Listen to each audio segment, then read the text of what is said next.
Absolutely, but I'll take a team that'll fight over a team that won't, that'll sit back and take it any day of the week and bring on the next team. So that's how I look at it. Give me a team that's got some fight and will compete to the very end, right, wrong, or indifferent, no matter how good the officiating is or whatever. Makes no difference to me. I'll take a team with some competitive fight and some spirit. 17 penalties, ridiculous? Absolutely. 100% is ridiculous.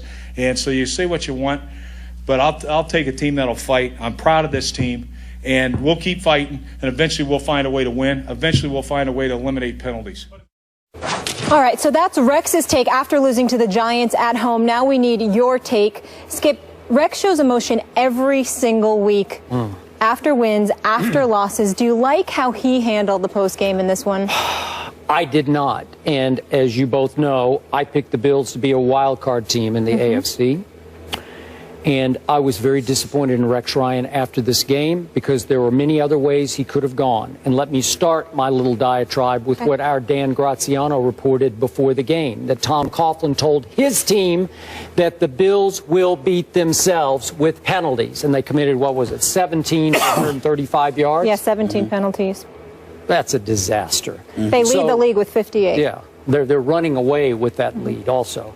So if Rex had opened up by saying, look, we didn't have LaShawn McCoy, and we didn't have Sammy Watkins, two of our biggest and best playmakers, so we struggled a little bit on offense, I could accept that.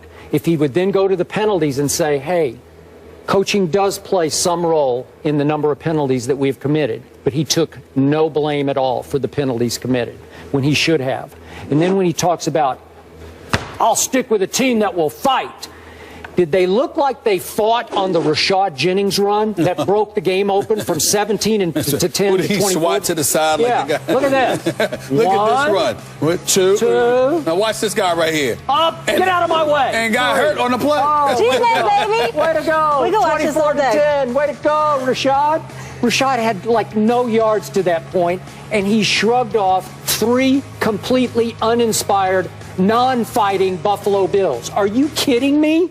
That broke. They're 17 to 10. They could have stopped him if the first tackle is made. Maybe we're having a different conversation right now. Is that fight? That's not fight to me. So again, Rex looks silly up there trying to defend that because you can't defend that. You need to take it, swallow it, admit it, embrace it, and say we'll be ready for next week. I mean, it's just as simple as that. Instead, he says, no, you guys don't know what goes on. I know a couple of the penalties were bad calls or iffy calls. I get that. But after a game in which you commit 17 and now you become a target for officials because they're just going to say, oh, it's the Bills, throw the flag, because you know they're going to commit a whole bunch of penalties anyway. That's at least 50% of that is on the coaching staff. I'm sorry, we talked about this the other day.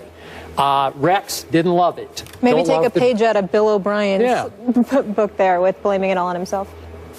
You know, Skip, it's interesting. I was trying to find the date, and forgive me, I couldn't locate when it was. But being from New York, unlike you two, and being connected with the New York media, which you both are to some degree, in all seriousness, understanding the delicacies that involve Rex Ryan whenever he goes against Tom Coughlin. What Rex did was use that to disguise the ultimate level of frustration, because Tom Coughlin gets a kick out of beating Rex Ryan. He is the antithesis of Rex Ryan. And I mean no disrespect to Rex Ryan, because I think he's a fabulous defensive coach. He should be applauded for the 2 AFC championships that he delivered to New York, AFC championship games, that is. Even though it was time for him to go, which he admitted in New York, there is no doubt that it was good for him to be a head coach. I actually thought he would go for the Atlanta job as opposed to the Buffalo job at the time that it happened, even though Dan Quinn is obviously doing a phenomenal job thus far. But I say all of that to say, Tom Coughlin, I don't know him at all. Don't know him personally, don't know him professionally. I don't know Tom Coughlin at all. Never spoke to him.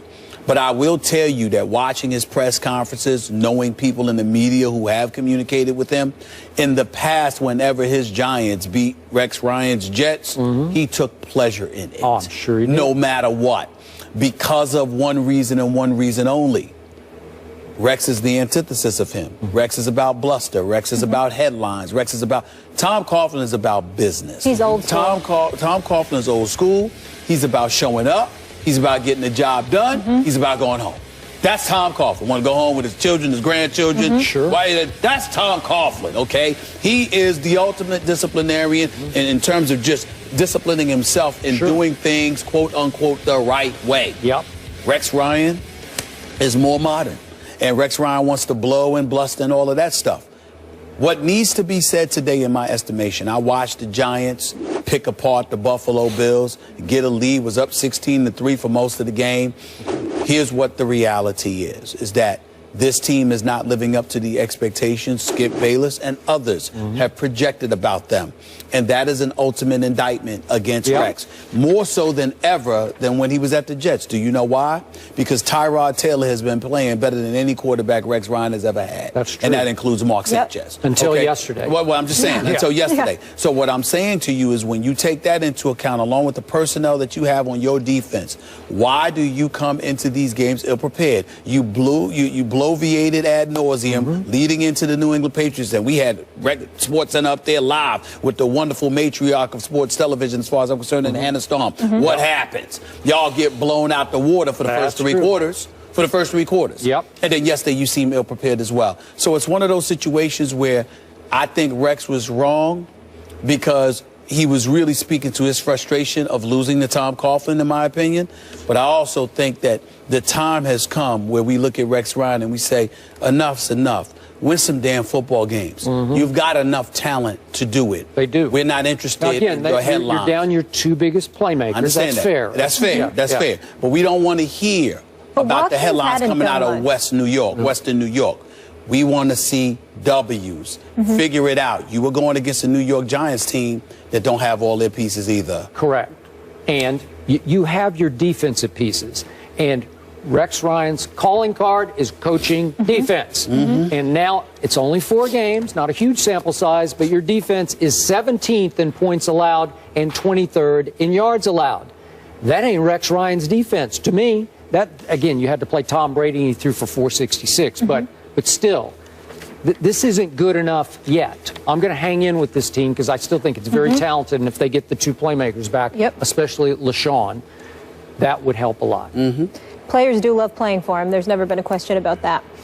Kevin Durant, meanwhile, has some strong words for our very own Stephen A. Smith.